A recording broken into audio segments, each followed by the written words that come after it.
আসসালামু আলাইকুম। এখন দেখবেন সংবাদ শিরোনাম। বর্ষার উৎপাতে অতিষ্ঠ রাজধানীবাসী, এখনই পদক্ষেপ না নিলে মার্চে নিয়ন্ত্রণের বাইরে যাবে পরিস্থিতি। নতুন উদ্যমে শুরু হয়েছে কাজ, বলছে কর্তৃপক্ষ।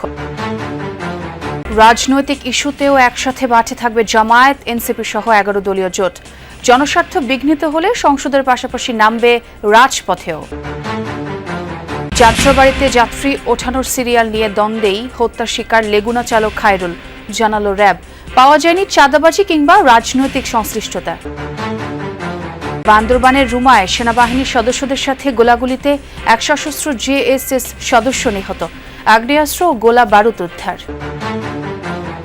অনিশ্চিত মার্কিন বাণিজ্য চুক্তির ভবিষ্যৎ, পরিশোধ করা বাড়তি শুল্ক ফিরে পেলেও নতুন সিদ্ধান্তের স্থায়িত্ব নিয়ে দুশ্চিন্তায় ঢাকা। শেরপুরে ব্রহ্মপুত্র নদে অপরিকল্পিত ড্রেজিংয়ে বিলীন হচ্ছে ঘরবাড়ি, আবাদি জমি। প্রভাবশালীদের বিরুদ্ধে অভিযোগ স্থানীয়দের, ব্যবস্থা নেওয়ার আশ্বাস প্রশাসনের। এতক্ষণ শুনছিলেন সংবাদ শিরোনাম, এখন দেখবেন বিস্তারিত। মশার বাড়ন্ত এখন পৌঁছে গেছে ধৈর্যের শেষ সীমায়। গবেষণায় উঠে এসেছে গত এক মাসে মশা বেড়েছে 40%। তাই আগামী এক মাসের মধ্যে এই পরিস্থিতি নিয়ন্ত্রণ করা না গেলে পরিণতি হবে ভয়াবহ। তবে সিটি কর্পোরেশনের দাবি, নতুন উদ্যমে শুরু হচ্ছে কাজ। আগামী 10 থেকে 15 দিনের মধ্যেই মিলবে সুফল। রাজধানীর আগারগাঁও এলাকা বিকেল হলেই মশার উৎপাতে স্থির হয়ে বসা দেয়। কয়েলের ধোঁয়াকেও তোয়াক্কা করে না মশার এই বিশাল মিছিল।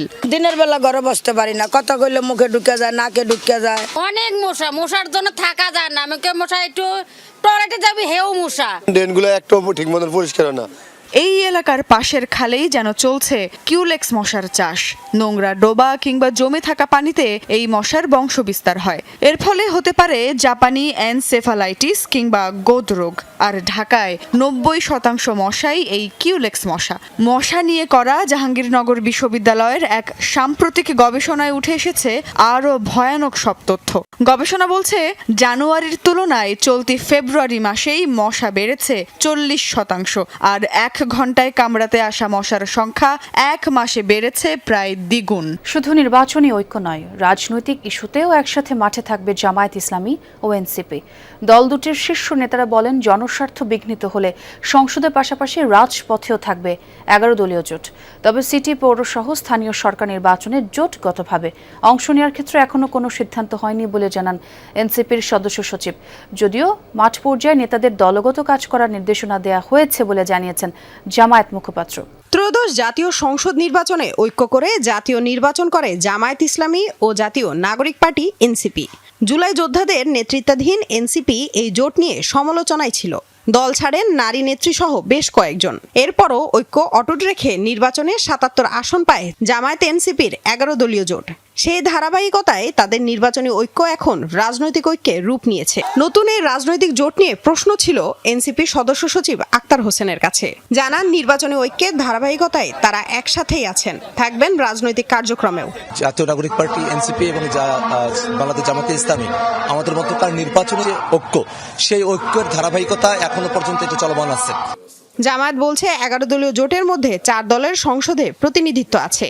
সংসদের পাশাপাশি রাজনৈতিক বিভিন্ন দাবিতে একসাথে মাঠে থাকবেন তারা।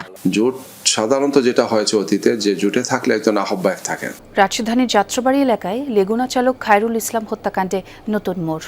র্যাব বলছে, চাঁদাবাজি নয়, যাত্রী ওঠানোর সিরিয়াল নিয়ে তৈরি দ্বন্দ্বেই পিটিয়ে হত্যা করা হয় খায়রুলকে। এ মামলায় এজাহারভুক্ত 3 আসামি প্রাথমিক জিজ্ঞাসাবাদে এই তথ্য জানায়। র্যাব 10 জানায়, লেগুনায় যাত্রী ওঠানোর সিরিয়াল নিয়ে বিরোধের এক পর্যায়ে দলবদ্ধভাবে লেগুনা চালক খায়রুলকে মারধর করলে তিনি মারা যান। এই ঘটনায় এখন পর্যন্ত চাঁদাবাজি কিংবা রাজনৈতিক সংশ্লিষ্টতা পাওয়া যায়নি। 20 ফেব্রুয়ারি শুক্রবার বিকেলে যাত্রাবাড়ির চিটাগং রোডে নির্মমভাবে পিটিয়ে হত্যা করা হয় লেগুনা চালক খায়রুলকে।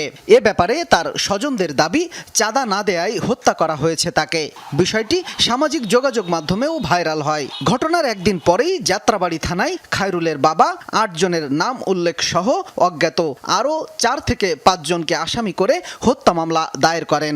এই চাঞ্চল্যকর হত্যা মামলার 3 দিনের মাথায় সোমবার র্যাব 10 এই ঘটনার এজাহারভুক্ত 3 আসামিকে গ্রেপ্তার করে।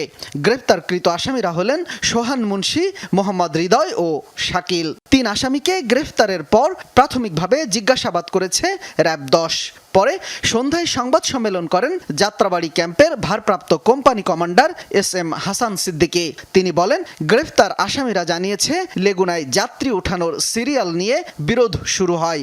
এই বিরোধের এক পর্যায়ে দলবদ্ধভাবে লেগুনা চালক খায়রুলকে মারধর করলে তিনি মারা যান। বান্দরবানের রুমা উপজেলার মুরং বাজার এলাকায় সেনাবাহিনীর অভিযানে GSS এর এক সশস্ত্র সদস্য নিহত হয়েছে। সোমবার বিকেলে সেনাবাহিনী এই অভিযান পরিচালনা করে। ঘটনাস্থল থেকে বিপুল অস্ত্র, গোলা বারুদ ও অন্যান্য সরঞ্জাম উদ্ধার করে সেনাবাহিনী। জানা যায়, প্রথমে বান্দরবানের রুমা উপজেলার মুরং বাজার এলাকায় সেনাবাহিনী অভিযান পরিচালনা করতে যায়। সেখানে তাদের উপস্থিতি টের পেয়ে GSS এর সদস্যরা গুলি বর্ষণ করে। পরবর্তীতে সশস্ত্র সদস্য হলামং মার্মা গুলিবিদ্ধ হয়। সেখান থেকে তাকে বান্দরবান জেলা হাসপাতালে নেওয়া হলে কর্তব্যরত চিকিৎসক মৃত ঘোষণা করেন তাকে। যুক্তরাষ্ট্রের শুল্কারোপ নিয়ে তৈরি হয়েছে সংকট। নতুন করে ধার্য করা 15% শুল্কায়ন কতটা স্থায়ী হবে তা নিয়েও আছে দুশ্চিন্তা। বাণিজ্য চুক্তির ভবিষ্যৎ কি হবে সেটাও জানে না কেউ। বিশ্লেষকরা বলছেন, পারস্পরিক শুল্ককে কেন্দ্র করেই বাণিজ্য চুক্তি করে যুক্তরাষ্ট্র। তাদের প্রশ্ন, যদি সেই শুল্কই বাতিল হয় তাহলে বাণিজ্য চুক্তি কেন? বাণিজ্য সচিব জানান, চূড়ান্ত সিদ্ধান্ত এখনো নেওয়া হয়নি, তবে বাণিজ্য চুক্তির এখন আর কার্যকারিতা নেই। বাতিল হবার সম্ভাবনাই বেশি। শুল্ক ইস্যুতে গেল বছরের এপ্রিল মাসে বিশ্বজুড়ে ঝড় তোলে যুক্তরাষ্ট্র সরকার। 157টি দেশে আরোপ করা হয় রেসিপ্রোকাল ট্যারিফ বা পারস্পরিক শুল্ক। প্রথমে বাংলাদেশের জন্য শুল্ক ধার্য করা হয় 37%, তারপর কমিয়ে নির্ধারণ হয় 35%। বাণিজ্য ঘাটতি কমাতে চুক্তি করার শর্তে গেল আগস্ট মাসে শুল্ক কমে দাঁড়ায় 20%। চুক্তি স্বাক্ষরের পর 1% কমে নির্ধারণ হয় 19% শুল্ক। তবে গেল 20 ফেব্রুয়ারি পারস্পরিক শুল্ক বাতিল করেছে মার্কিন সুপ্রিম কোর্ট।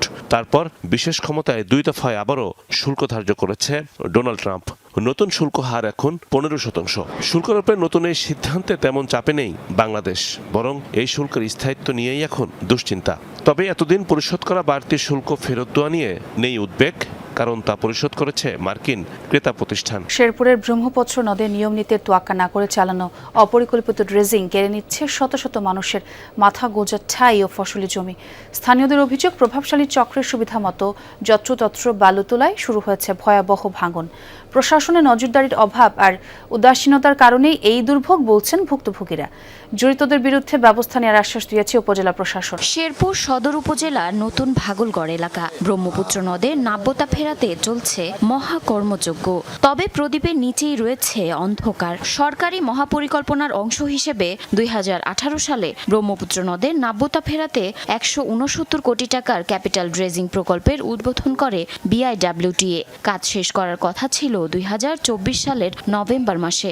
এক দফা মেয়াদ বাড়িয়ে করা হয় 2027 সালের নভেম্বর পর্যন্ত, কিন্তু এখনো শেষ হয়নি 50 ভাগ কাজও।